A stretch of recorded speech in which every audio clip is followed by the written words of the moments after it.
اسباب حرمت میں سے ایک سبب حرمت باقی تھا اور وہ ہے سکر. وہ ہے سکر جسے نشہ بھی کہتے ہیں.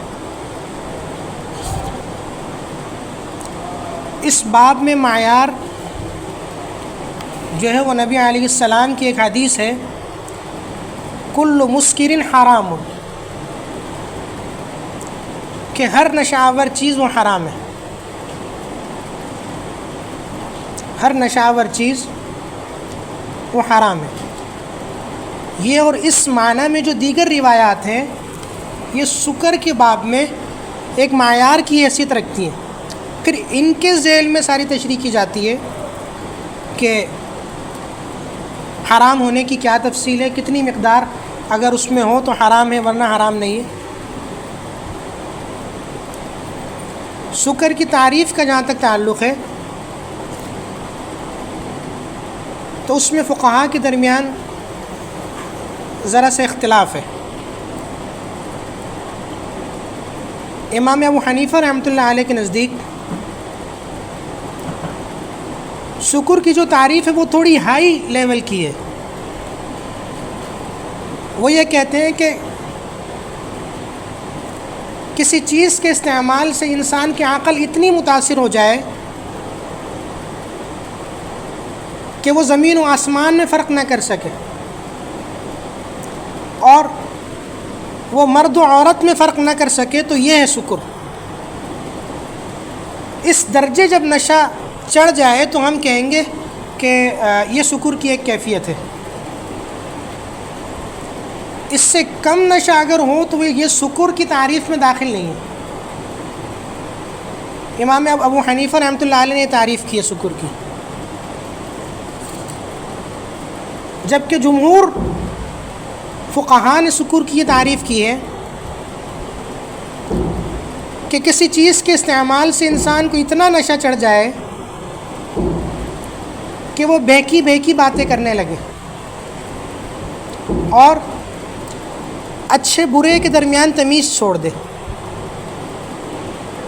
یعنی دونوں تعریفوں میں فرق یہ ہو گیا کہ پہلی تعریف جو ہے وہ بہت ہائی لیول کی ہے، بہت زیادہ وہ نشہ کر لے تو یہ کیفیت حاصل ہو سکتی ہے جو کہ پہلی تعریف میں ذکر ہے. اور جو دوسری تعریف ہے وہ اس سے کم درجے کی ہے کہ اس تعریف کی روح سے انسان پر سکر کا اطلاق جلدی ہو جائے گا. اور مأکولات اور مشروبات کے باب میں یہ دوسری تعریف ہی معتبر ہے کہ کسی چیز کے استعمال سے اتنا نشہ چڑھ جائے کہ انسان بہکی بہکی باتیں کرنے لگے اور اچھے برے کے درمیان تمیز چھوڑ دے، تو یہ تعریف ہے سکر کی جو کہ مأکولات اور مشروبات کے باب میں معتبر ہے. البتہ جہاں تک حد کا تعلق ہے تو الحد بما انہ تندرع بالشبہات، حد جو ہے وہ چونکہ شبہات سے بھی ساقط ہو جاتی ہے، اس واسطے حد کے باب میں پہلی تعریف معتبر ہوگی، لیکن مأکولات اور مشروبات کے باب میں دوسری تعریف کا اعتبار ہے. پھر نشہ آور اشیاء کی دو قسمیں. نشہ آور اشیاء کی دو قسمیں. نمبر ایک جامد نشہ آور اشیاء، نمبر دو مائع نشہ آور اشیاء. جامد نشہ آور اشیاء اور مائع نشہ آور اشیاء. جہاں تک جامد نشہ آور اشیاء کا تعلق ہے تو جامد نشہ آور اشیاء کی اتنی مقدار استعمال کرنا جائز ہے جس سے نشہ نہ چڑھے. جیسے بہت قلیل مقدار میں افیون کو استعمال کرتا ہے جس سے نشہ نہیں چڑھتا، اس کی گنجائش ہے. لیکن اس سے زیادہ مقدار میں استعمال کرنا کہ جس سے نشہ چڑھ جائے یہ حرام ہے اور اس کی گنجائش نہیں ہے.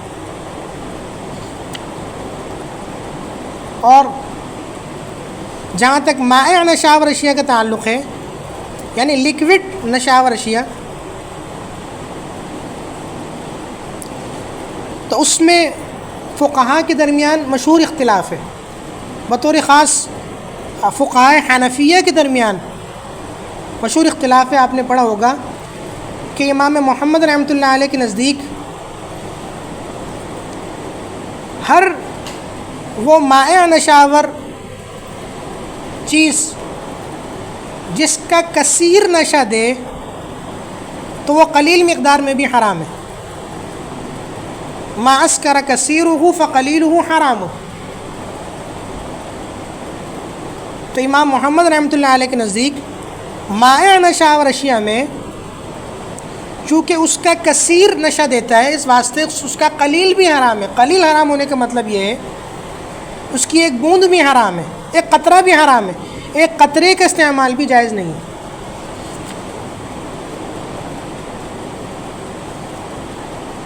ہم دوسرے لفظوں میں یہ کہہ سکتے ہیں کہ امام محمد رحمۃ اللہ علیہ کے نزدیک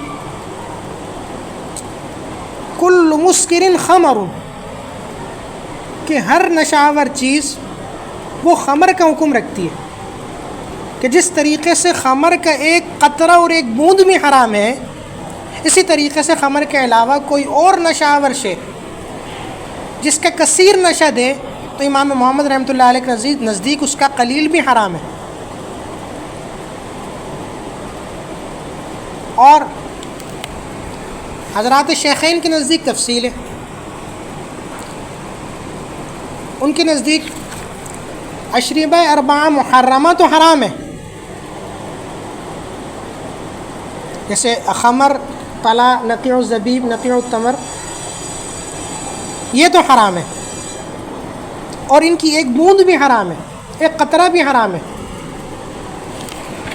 لیکن ان کے علاوہ جو ہے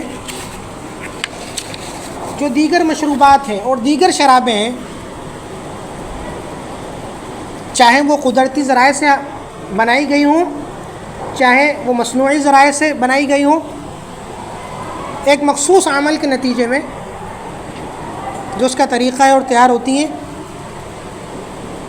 مثلا جو سے بھی بنائی جاتی ہے، گندم سے بھی بنائی جاتی ہے، شہد سے بھی بنائی جاتی ہے، اور سائنتھیٹک طریقے سے بھی بنائی جاتی ہے.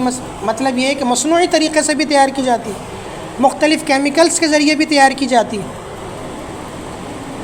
تو ایسی جو شرابیں ہیں جو اشربہ اربعہ محرمہ کے علاوہ ہیں، تو اس وقت وہ حرام کہلائیں گی جب کہ وہ نشہ دیں.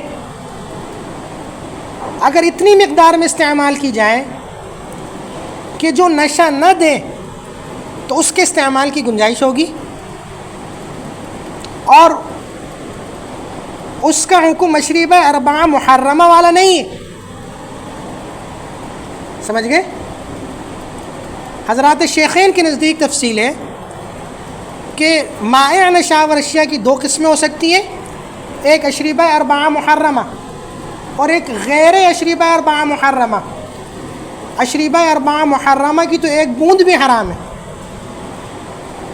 لیکن اشربہ اربعہ محرمہ کے علاوہ جو شرابیں ہیں جو دیگر طریقوں سے تیار کی گئی ہیں، تو اگر وہ اتنی مقدار میں استعمال کی جائیں کہ نشہ دیں تو ان کے استعمال کی اجازت نہیں ہوگی، اور اتنی قلیل مقدار میں استعمال کی جائیں جو نشہ آور نہ ہو تو اس کے استعمال کی گنجائش ہوگی.